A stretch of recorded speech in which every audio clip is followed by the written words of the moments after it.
Welcome to the video, everyone. My name is Rick the Melon, and I'm just going to take you through this week's news.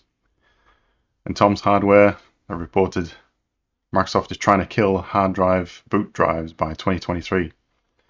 Microsoft is pushing the OEMs to drop HDDs as the primary storage device in pre-built Windows 11 PCs and use SSDs instead, with the current deadlines for the switchover set to 2023. These actions from Microsoft come without any form of SSD requirement listed in their Windows 11 PCs, and OEMs have pushed back on the deadlines. We reached out to Microsoft for comment on the matter, but the company says it has nothing to share on this topic at this time. Microsoft's most current list of hardware requirements calls for a 64 gig, a larger storage device for Windows 11, so an SSD isn't a minimum requirement for a standard install. The move to force OEMs to adopt SSDs instead of HDDs for boot volumes makes plenty of sense from a performance standpoint. SSDs are multitudes of orders faster for operating systems than hard drives, thus providing snappier, more responsive user experience. And whilst I agree that the Windows performance is greatly better with an SSD in there, it's still, for smaller builds, people that haven't got a lot of money, hard drives do offer that sort of value prospect. There's a little table there as well as to the sort of cost per gigabyte comparison between SSDs and hard drives. That said, I would not recommend buying a PC without an SSD. 100%. It's only a matter of time before it goes really slow. The difference is amazing. It's more beneficial than upgrading the RAM. The old sort of RAM jokes about, upgrading the RAM, need more RAM for Chrome and things like that. SSD, just all the way. The Call of Duty franchise has made over $13 billion, according to Kit Guru's report. In a recent report by the Washington Post discussing the future of Call of Duty and Warzone, it was revealed that premium Call of Duty titles have sold for a total of 425 million copies. This makes it the second best-selling video game franchise of all time when it comes to paid titles. The current champion in this regard is Tetris, good old Tetris, with 495 million copies, although 425 million of those are from paid mobile titles. Oh, that's quite a lot, actually. Technically speaking, Mario is the number one selling game franchise with 760 million copies sold. However, that includes all of the Italian Plumber's many spin-offs. Call of Duty Warzone has amassed over 125 million players since its launch in 2020. That number pales in comparison to the franchise's success on mobile, however, with COD Mobile seeing over 650 million downloads. Whew. I wonder how many downloads the PCs had, because the amount of updates, it's the same people downloading the game over and over and over. Anyway, all of the sales success has pushed the game franchise to making over $30 billion, which helps to explain Activision's Blizzard's mighty high selling price of £68.7 billion to Microsoft.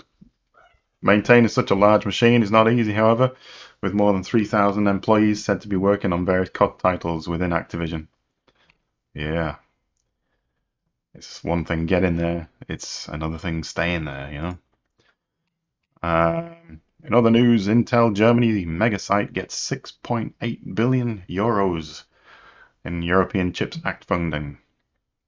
Intel will benefit from $6.8 billion, euros, which is $7.3 billion of European Chips Act funding as it builds and commissions its mega site in Magdeburg in Germany. I could be saying that wrong.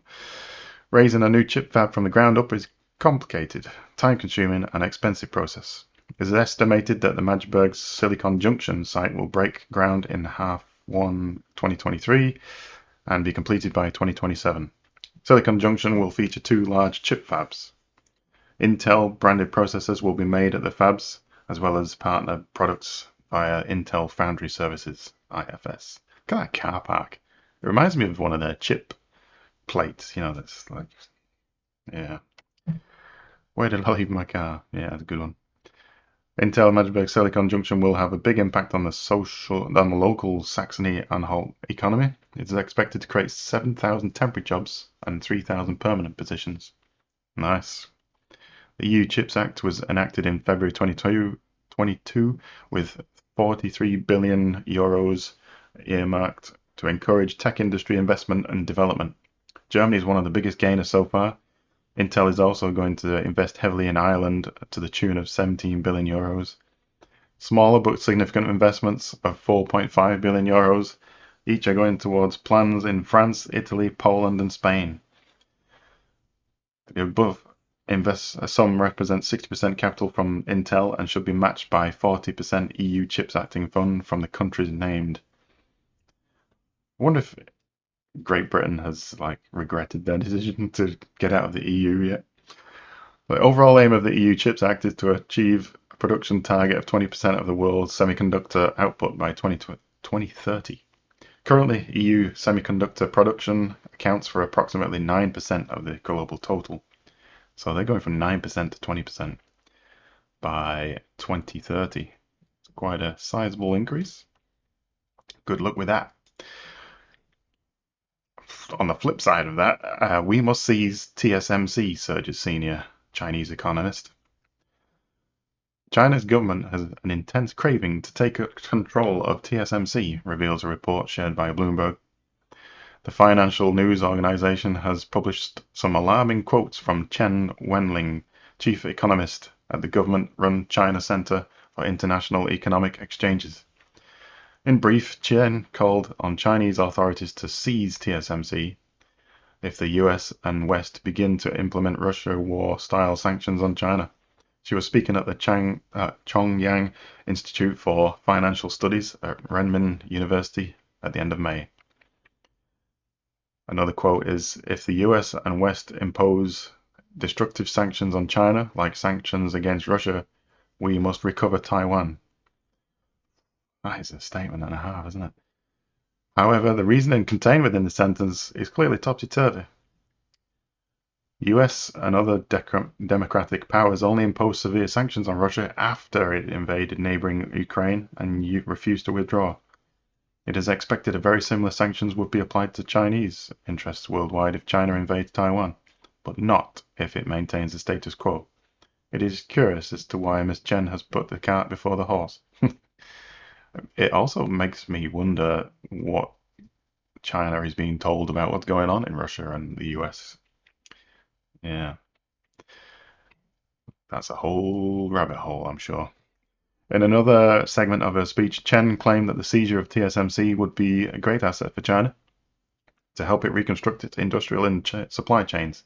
This may be so, but her statement that we must seize TSMC sounds extremely aggressive. Moreover, there were more comments on the senior economist's speech, which appeared to encourage a Chinese military assault. When Chen warned that the audience at Renmin University that TSMC was quickly transferring technology to the US, where it is building multiple factories, we must not let all the goals of the transfer be achieved.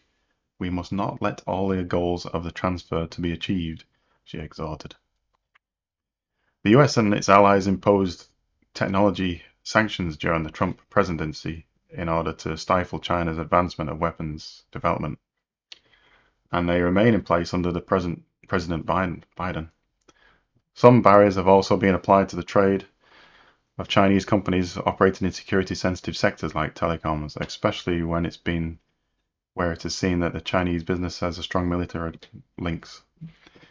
China's latest rhetoric suggests there is a growing faction that is not interested in catching up through the normal means, instead hoping to close the gap via hostile takeover of Taiwan. That could be disastrous for many of the companies just mentioned, not to mention the global technology landscape. So AMD, Apple, ARM, IBM, Intel, Nvidia, Samsung, Qualcomm, TSMC, and more. Oof. Concerning. In better news. Last video I spoke of Sony bringing their games library to PC, and I was concerned about SpiderMan And the day when Spider-Man comes to PC is the day when I believe Sony. Well, the day has arrived. Insomniac's Spider-Man Remastered and Miles Morales are coming to PC this year. Spider-Man is perhaps the most requested PlayStation exclusive for the PC platform. Insomniac's take on Peter Parker has been hugely successful and widely praised. Not only will the remastered version of 2018 Spider-Man be coming to PC, but the smaller, expandalone style game Miles Morales will also be releasing this year. Spider-Man Remastered will launch on Steam and the Epic Games Store on the 12th of August 2022. Later in the year, Miles Morales will also release, but we don't have an exact date yet. There is a video in there, but I won't play that just yet. Go find it yourself. It's on our webpage. Doom port released as BIOS payload. This is just crazy. This is crazy. Doom being ported to unusual hardware has become a common recurring tech theme over the years, but now it has been ported to a BIOS. Coreboot is a free and open source BIOS implementation that supports numerous extensions known as payloads. These payloads add functionality to the minimal code that is the basis of Coreboot. Therefore, a great deal of customizability is available to Coreboot users to determine exactly what their BIOS ROMs contain via payload choices. Core Doom is based on Doom Generic, which is a purposely portable version of the 1993 vintage 3D FPS. That's cool. So you can get the core boot and put Doom in your BIOS. Wow. Nvidia's ultimate ADA Lovelace GPU could be a Titan class behemoth. Woo. The rumor comes from Kopit7Kimi, who has reported back in April that Nvidia was working on a full-fat AD102 ADA Lovelace GPU configuration besides the also rumored RTX4090 Ti.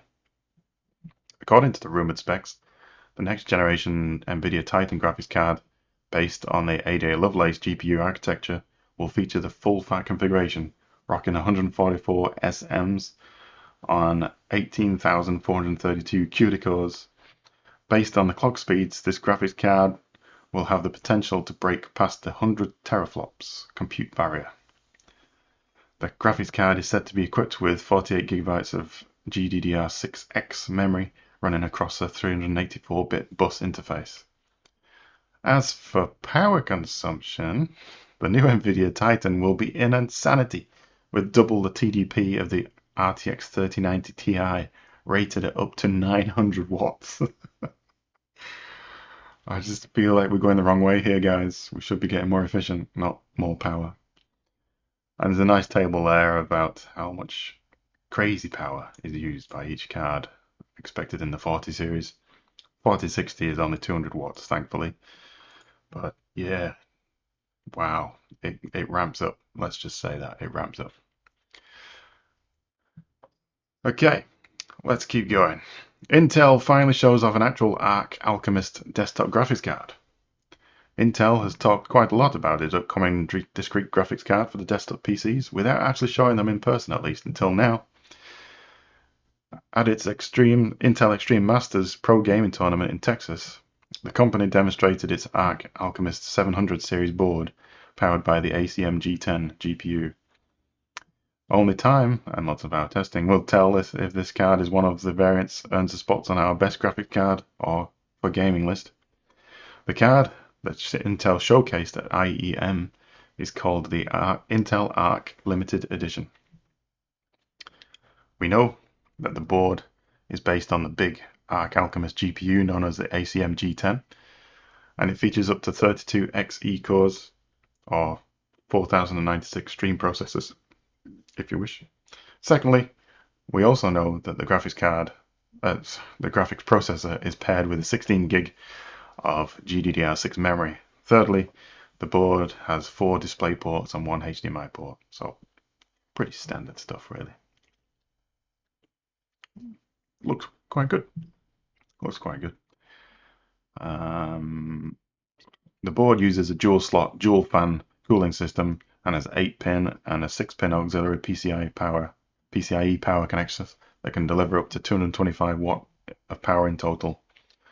So it clearly is that the card is not as hot and powerful hungry as the flagship solutions from AMD and Nvidia. So the theory goes that if it's not as power hungry, then it's probably not got the same sort of output of frames per second. But it looks promising. It does look promising. It's got the standard connectors, so I like that. Next up, Nvidia rumored to launch GeForce RTX 4090 in October 2022, RTX 4080 in November 22, RTX 4070 in December, and RTX 4060 will be unveiled at CES 2023. And that is literally the main sort of highlight of this article is the launch dates. That's what we all want to know. Graphics card availability has gotten better in the past few months. So my prediction is that the 40 series is going to kickstart the whole shortage thing again for a little while. Probably not as bad as the 30 series, but there's going to be demand. There's not going to be enough supply, I'm sure. There's a nice table there again about the power consumption, the power connectors, launch dates and things. Pretty cool. That's from WCCF Tech. And next one, Intel Meteor Lake CPUs may require new motherboards. This isn't a surprise to me actually, because you tend to get the hop, skip, and a jump from Intel. 12th gen is obviously the hop. 13th gen is going to be the skip, and then Meteor Lake 14th gen is going to be the jump. So it's kind of, you get 2 generations on one type of socket, and then we go for a new socket. That's the Intel way. It's always been that way for a long time. I wouldn't say always been that way, but it's been that way for a long time. Whereas AMD tend to hold on to their sockets a lot longer. With only AM5 coming now, coming around the corner, but it's been on the AM4 platform for a long time. Previous rumors have claimed that the LJ1700 socket would last for 3 generations, meaning that Alder Lake users would be able to upgrade to Meteor Lake chips when they become available. However, new reports say otherwise, claiming Intel is now planning to introduce the LJ2551 socket with Meteor Lake, forcing Alder Lake users to buy a new motherboard if they want to upgrade. The LJ2551 socket, allegedly coming with the Meteor Lake platform, will be bigger than the LJ1700 and 1800 socket. Again, I expected that, to be honest. Just what Intel do. Hop, skip, and a jump. Intel Meteor Lake 14th gen leak indicates current gen coolers will be compatible though. So Chinese tech site benchlife.info claims that Intel's LGA 1700 socket will be succeeded by LJ1851 and that the new socket will support the same physical dimensions. So there's a bit of a disparity between sockets there. There's a Meteor Lake that's 2551, was it? 2551 or LJ 1851. Not sure which one's correct. The upshot of this fact, if correct, any coolers in use with the current 12th gen Intel Core processor system would be usable in a system that's based around the Intel Meteor Lake 14th gen or Arrow Lake 15th gen CPU. But of course, take this information with a hefty pinch of salt. So far, there are no other confirmed sources of sharing the same information. Raptor Lake 13th gen is expected later this year, and Intel will provide a new enhanced 700 series chipset, but it's confirmed that the same LJ1700 socket will be used. There should be no issues with coolers that work on Alder Lake. According to the info, owners of the 600 series chipset motherboards should also be able to save a bit of money by keeping their old platform and swapping a 13th gen Intel Core processor. So that's good at least. 12th and 13th are going to be compatible, a bit like the 1011 and the 8 and 9. See a pattern here. Hop, skip, and a jump. Meteor Lake introduces some big changes for the Intel desktop CPUs, as well as debuting on Intel 4 process. It will be the first desktop chip to move to the from monolithic to the flexible tiled architecture. This move is enabled by technologies like EMIB and Foveros 3D. The mix of tiles in the Meteor Lake SoC will include a GPU fabricated by TSMC on its N3 process. Cool. Alrighty, that's the news for this week. That's a bit of a roundup for you. I hope you enjoyed the video. Please hit the like and subscribe and comment on what you feel about SpiderMan coming to PC, or China threatening to seize TSMC, or the new RTX 40 series cards, or even Call of Duty. Whatever you want. Look forward to reading your comments, and see you next week. Bye.